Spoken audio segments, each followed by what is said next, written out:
Good evening, or whatever time it is for you when you're watching this. I think of this as going out on Wednesday evening, but it's a little hard to remember even what day it is these days with all that's going on.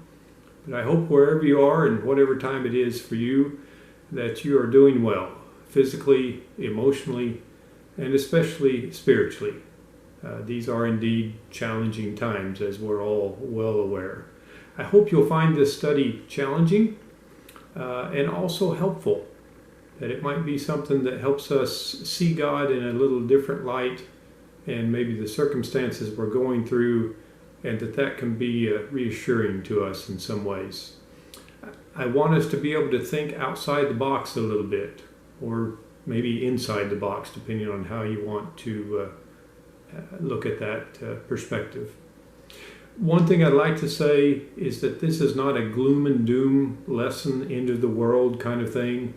It's not the four horsemen of the apocalypse bringing the plagues to bring the end times in. There are some folks out there that take that view of what's going on. They see in the book of Revelation the coronavirus and all the things that are going wrong with our world.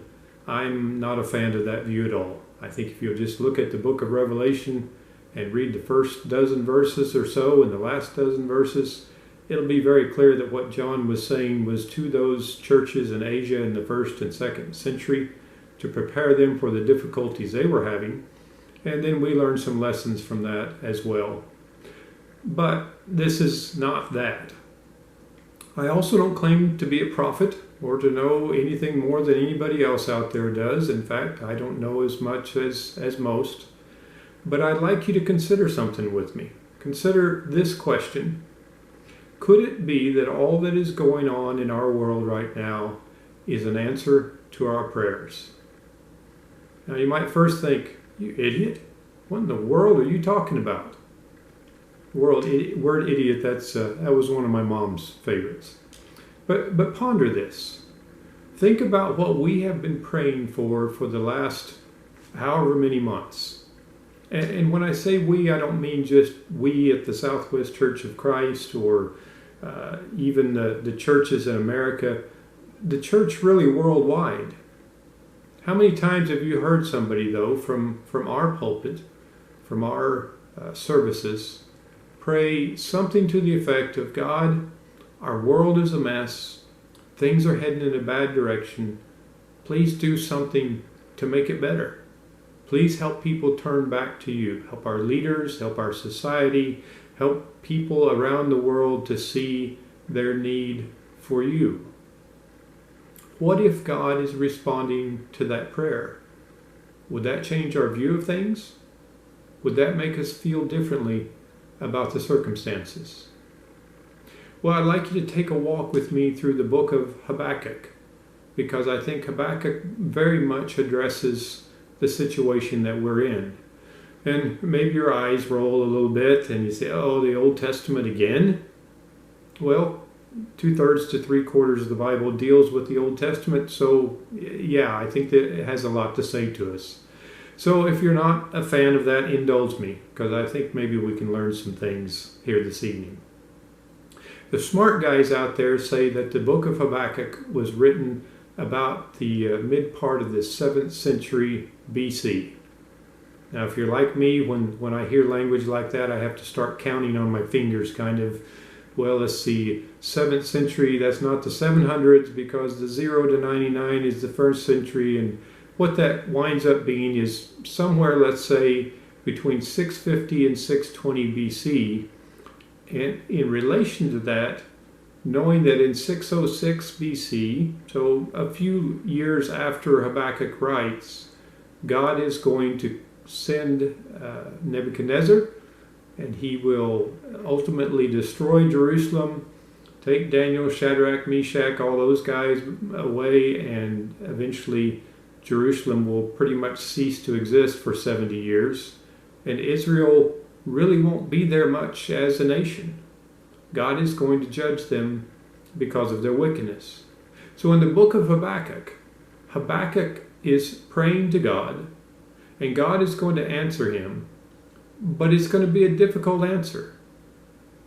It's difficult because God is going to judge Israel, but he's judging Israel not just because he's mad at them or he wants to punish them. He's dealing with them in a severe way because he won't give up on them. He wants his people to turn back to him, and he needs them to turn back to him so that his eternal plan continues, and eventually we have the King of Israel, Christ, the Messiah, who comes so that God really can help this world. So look with me, if you will, in Habakkuk chapter 1. It begins like this. The oracle that Habakkuk the prophet saw. O Lord, how long shall I cry for help, and you will not hear? Or cry to you violence, and you will not save? Why do you make me see iniquity, and why do you idly look at wrong? Destruction and violence are before me, strife and contention arise. So the law is paralyzed, and justice never goes forth. For the wicked surround the righteous, so justice goes forth perverted. Habakkuk says to God, look, my society, the people of Israel, they're corrupt. There's no justice. They're immoral. They are living in so many ways that are contrary to the law of Moses. God, why aren't you doing something? And isn't that the question that we've had to some degree? God, look at our world. It's a mess. Would you please do something to make it better? Well, things were bad in Israel as well. Their society had become totally corrupt. And so Habakkuk prays to God and asks him to do something about it. Now, what's interesting is God's response. It reminds me of Dr. Dolittle, the movie that I saw when I was a kid. Not the most recent one. I haven't seen that one. It doesn't interest me. I'm old and grumpy, I guess. But in the original, what I think of as the original Dr. Dolittle movie, there was this big pink snail and everything, and there was this critter called the push-me-pull-you. It looked like a llama, only it didn't have a back half. It just had two front halves stuck together. And so you had a head on each end, and if one was pushing, the other had to pull because one could go forward while the other went backwards, or vice versa. And there was a song in that movie when this guy comes along and he sees the push me, pull you, where Dr. Dolittle says, you've never seen anything like it in your life. And that's kind of what God is saying to Habakkuk. Yes, I've heard your prayer. I'm going to answer it. But Habakkuk, you've never seen anything like this. And so in Habakkuk chapter 1 and verse 5, Habakkuk continues to write, and it's God's response to his prayer. And God says, look among the nations and see. Wonder and be astounded, for I'm doing a work in your days that you would not believe if told. For behold, I am raising up the Chaldeans, that bitter and hasty nation, who march through the breadth of the earth to seize dwellings not their own. They are dreaded and fearsome. Their justice and dignity go forth from themselves. Their horses are swifter than leopards, more fierce than the evening wolves. Their horsemen press proudly on. Their horsemen come from afar. They fly like an eagle, swift to devour. They all come for violence. All their faces forward. They gather captives like sand. At kings they scoff, and at rulers they laugh. They laugh at every fortress, for they pile up earth and take it. Then they sweep by like the wind and go on, guilty men whose own might is their God. Yikes! Chaldeans are bad dudes. Chaldeans, another name for the Babylonians. Nebuchadnezzar, all those guys. They are mean, cruel, ruthless people. And so when God says to Habakkuk, listen, you're not going to believe this, but this is who I'm going to send to chastise Israel, to judge Israel, to help them correct. Habakkuk says, wait. That's not what I had in mind. And I kind of picture God saying, oh, I see. That's not what you had in mind. Habakkuk says, God, you're holy, and Babylon is certainly not. This just doesn't work. The whole scenario that you've just given me, that doesn't make sense. And so in verse 12 of chapter 1, Habakkuk speaks back to God and kind of protests what God has just told him. In verse 12 he says this, "Are you not from everlasting, O Lord my God, my Holy One? We shall not die." And much of this, I think, as Habakkuk speaks to God, it's almost in a questioning sense. "O Lord, you have ordained them as judgment, and you, O rock, have established them for reproof. You who are purer eyes than to see evil and cannot look at wrong, why do you idly look at traitors and remain silent when the wicked swallows up the man more righteous than he?" Habakkuk says, they're worse than us, God. Verse 14, he goes on and he says, "You make mankind like the fish of the sea, like crawling things that have no ruler.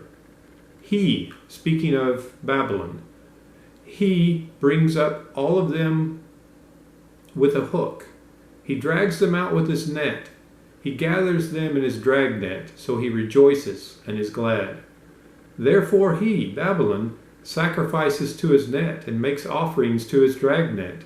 For by them he lives in luxury, and his food is rich. He sacrifices to his own power." Verse 17, he goes on and he says, "Is he then to keep on emptying his net and mercilessly killing nations forever?"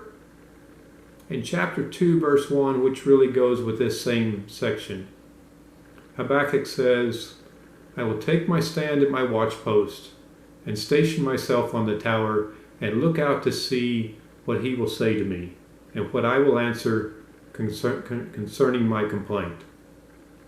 Habakkuk says in all of this, God, it just doesn't make sense. Yes, we've got problems. Yes, Lord, I want you to fix my country, my nation, my world. But the Babylonians, they're worse people than we are. It doesn't make sense that you would use this evil force to do something good. Yes, Lord, fix our world. Please help people to turn back to you. God, help our society to recognize their need to change their mind about things. And what if God said, let's try the coronavirus? Would we say, wait. No, that doesn't make sense. Sometimes big problems take big solutions. Israel was in big trouble. And if Israel didn't get out of that trouble, the whole world was going to be in trouble because they were the people of God bringing the Messiah. And if that plan failed, then everything fails. Corona is big. Maybe it's big because the problems in our world were really big, and God is trying to turn us back in the right direction. The problem that Habakkuk had is that God wasn't fitting into his box. And maybe sometimes God doesn't fit in our box either. In Isaiah chapter 55 and verse 6, Isaiah says, "Seek the Lord while he may be found. Call upon him while he is near.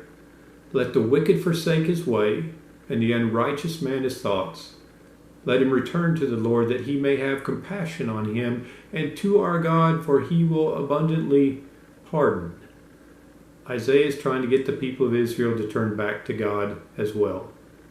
But he says in verse 8, "For my thoughts are not your thoughts, neither are your ways my ways, declares the Lord. For as the heavens are higher than the earth, so are my ways higher than your ways, and my thoughts than your thoughts." Isaiah says God wants us back, but God does things in some strange ways.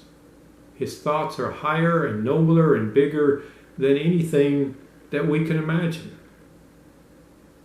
You know what you can't buy on Amazon these days?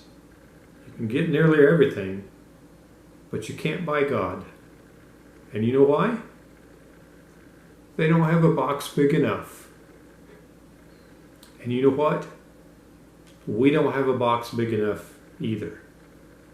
We need to make sure that we don't try to confine God in the way that He works and who He is to our limits and our expectations.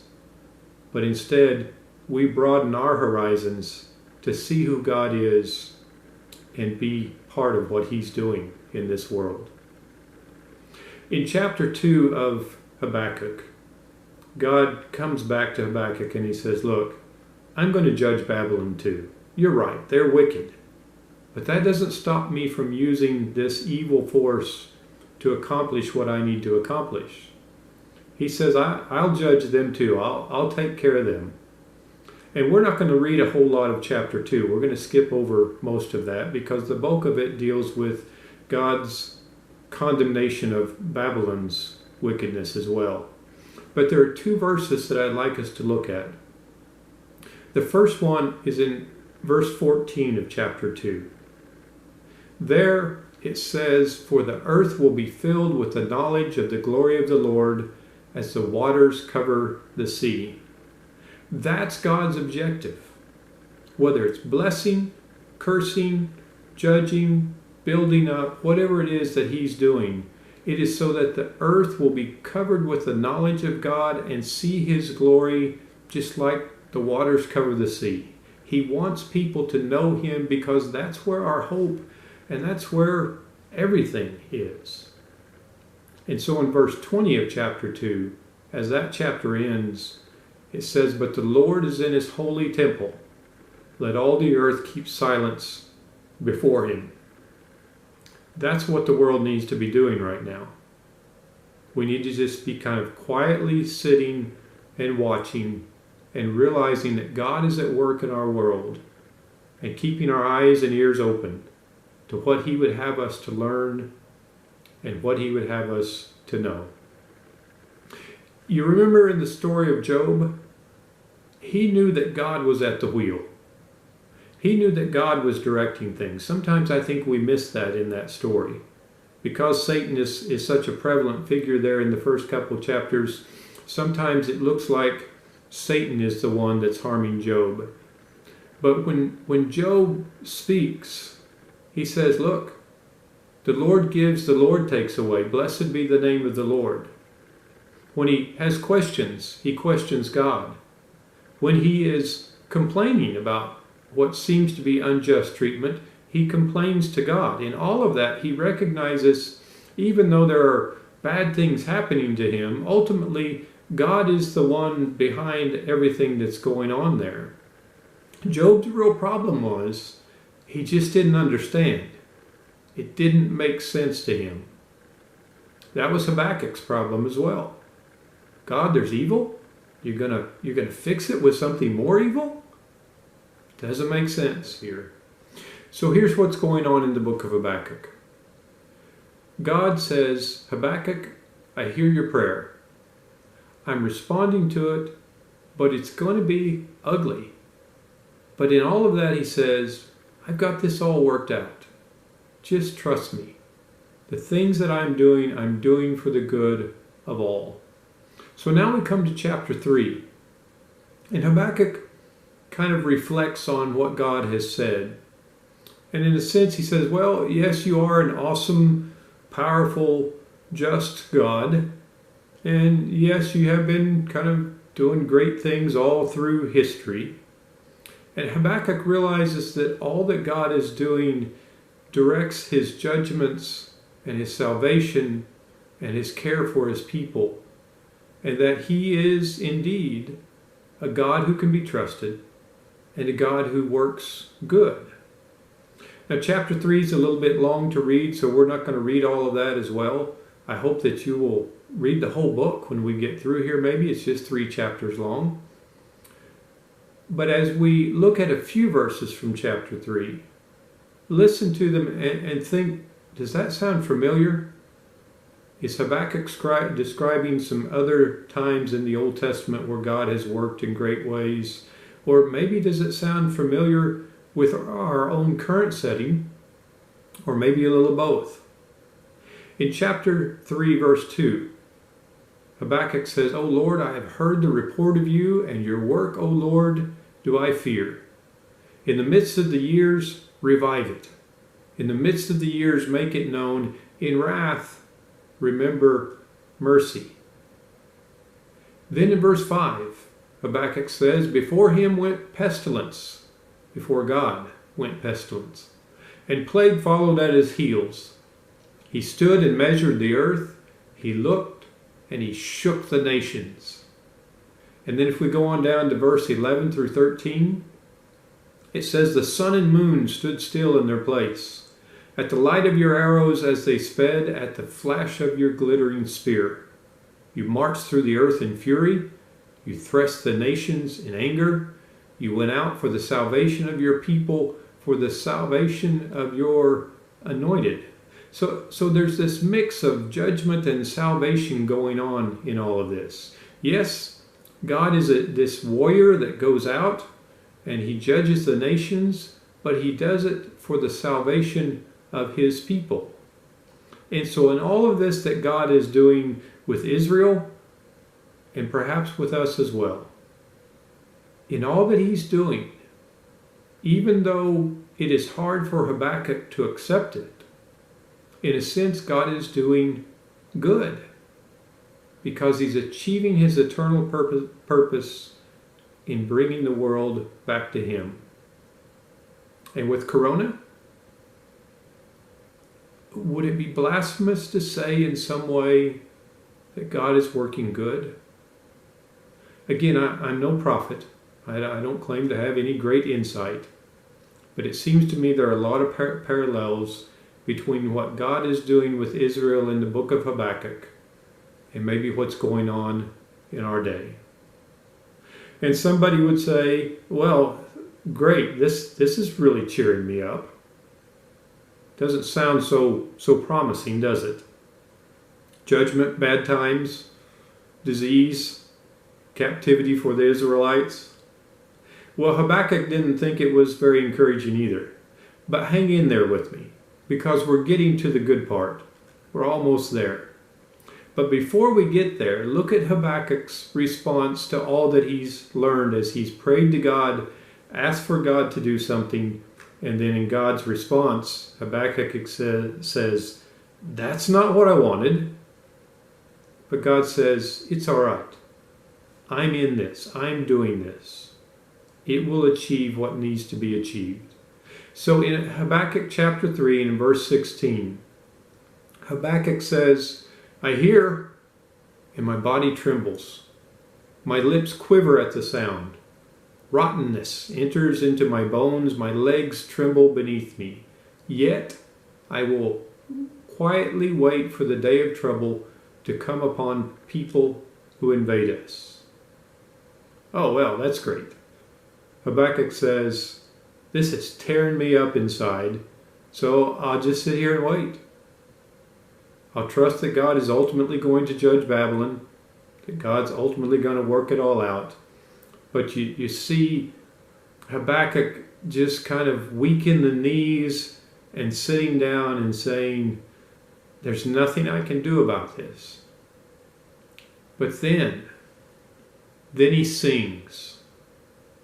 Songs touch our hearts, don't they? I think Brian did a really good job with our Sunday morning worship production, whatever you want to call that he put out for us to use.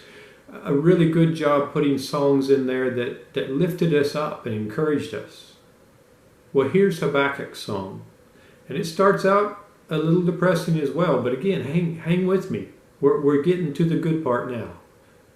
Verse 17, though the fig tree should not blossom, nor fruit be on the vines, the produce of the olive fail, and the fields yield no food, the flock be cut off from the fold, and there be no herd in the stalls, though everything fall apart.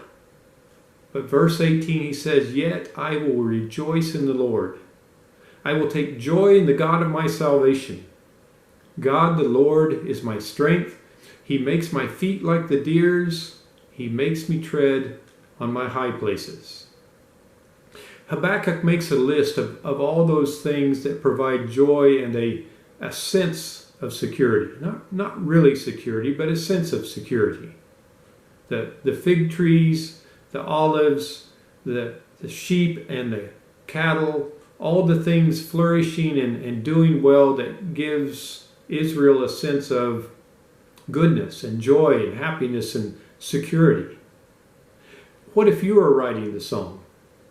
What would you put in it?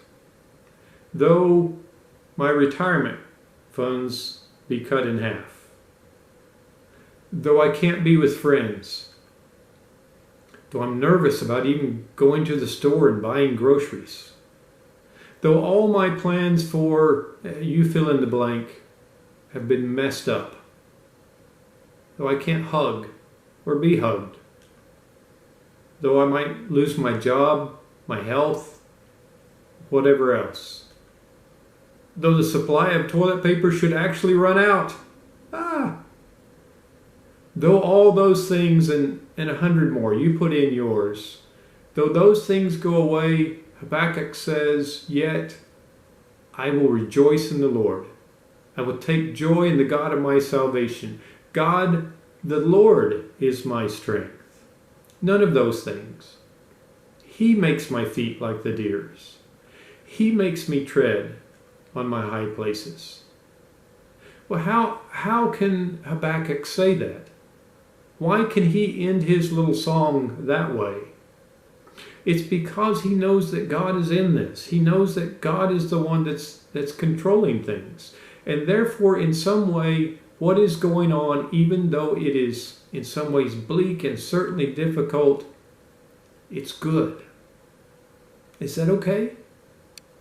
Can we say that even in the midst of terrible things happening in our country and worldwide, that things are still good because God is in all of it? However you want to see it, whether you think of it as judgment, whether you think of it as, I don't know, whatever. See it as the work of God. And if it's God's work, then it's good. And in a sense, in the same way that God invites Habakkuk to kind of be part of that, he invites us. Maybe invites is not exactly the word. It's not like we have a whole lot of choice, is it? But in a way we do have a choice in how we view all of this. How our hearts and our minds see what our part in it is. In Philippians chapter 3, Paul says this. He's described all his attributes as a Jew, all the things he's accomplished in his life, all his credentials. And then in verse 7 he says, "But whatever gain I had, I counted as loss for the sake of Christ. Indeed, I count everything as loss because of the surpassing worth of knowing Christ Jesus my Lord. For his sake I have suffered the loss of all things and count them as rubbish, garbage, in order that I may gain Christ, and be found in him, not having a righteousness of my own that comes from the law, but that which comes through faith in Christ, the righteousness from God that depends on faith, that I may know him and the power of his resurrection." Ooh, there's a great verse, isn't there? Paul says all this other stuff worth nothing. I want to be righteous by my faith in God, that I might know him, know Christ, and the power of his resurrection. Can you imagine what that's going to be like? Someday we wake up from death, and whatever was wrong with our body, it's not wrong anymore. Whatever weaknesses we had, whatever trials we went through, we wake up in this new body through the power of the resurrection. And Paul says, I want to know that.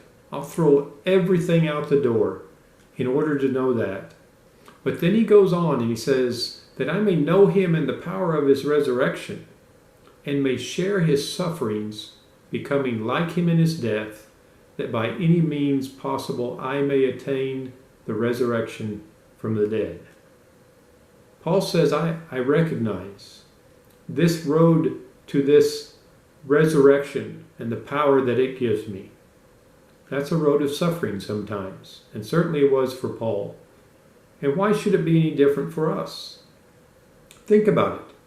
Jesus came to this world to deal with sin, but in order for him to do that, it was necessary for him to suffer. And all along the way, he keeps meeting people and saying, "Follow me. Come along with me. I will take you to a glorious destination. It may be a little difficult along the way, but follow me." What if God is saying to us today something like this? Look, I need to do this to help the world. It's going to be really hard. It's going to get ugly. But would you willingly do this for me? Would you willingly do this with me? Be my partner? Come along with me? Would that change the way that you and I see our circumstances right now? Would we feel differently about what's going on in the world if we see it as the work of God and that we are called to be part of that? For me, yes. Because that means it's not just some random virus out there messing everything up. It's God at work, wanting me to see him working and in a sense to be part of that. It's not just Satan out there having a field day, any more than the cross was. I don't know what Satan understands and doesn't. But I feel like when he looked at the cross and he saw Jesus hanging there, he thought, yes, I have done it. I am in control now. And yet, that is the farthest thing from the truth. I don't know if Satan is rejoicing at what's going on in our world right now or not. But what I do know is that he's not the one in control. God is. And God calls us to be part of that. And that makes it not just a random act. It makes it something with purpose. Even if I'm not really clear on exactly what's going on why God is doing what he's doing, on how he's doing all of that, I know there's a real purpose behind it. And it's not just a virus causing people to be sick. So let me see if I can kind of make this practical for us. What are you giving up by choice, or maybe not, for God to be able to reach out and touch the world? Well, how about worship, fellowship? We all realize how precious it is now for us to get together when we can't get together. But we have acknowledged that we need to give that up for a while in at least some sense. We've given up our security, and I put that in quotes because really, just like the fig trees and the olive trees and the cattle in the stalls and all that Habakkuk spoke of, the things that feel like they are security really aren't. But nonetheless, we've been forced to give up some things that made us feel like life was okay. Some of us maybe have given up vacations, plans to go do things on spring break or maybe when school gets out. Maybe there's some that won't retire when they plan to, or maybe not have as much money when they do retire. We've been forced to give up a variety of food and services, concerts, sports, all the entertainment things that we enjoy, and who knows, we may be forced to give up toilet paper. I want to address these guys in particular. Maggie, Hannah, Jacob, David, Laurel, Amber, Kervon, Kaylin, Caleb, and Roy. You guys are our graduating seniors. I'm sure you've looked forward for some time to your senior year and to the end of the year festivities, the celebrations, the graduation ceremony. I know some of you are homeschooled, some of you go to public schools, but this is a really big time in your life. What if God is saying to you, listen, I know this is hard. I know it messes up everything you planned, but would you willingly give that up so that I could reach out and touch the world and turn some people back to me. I know you would. And I hope you see it in that way. Not just that your plans got messed up, but that God is using that and that you're in a sense a part of that in order to save our world, to bring people back to Him.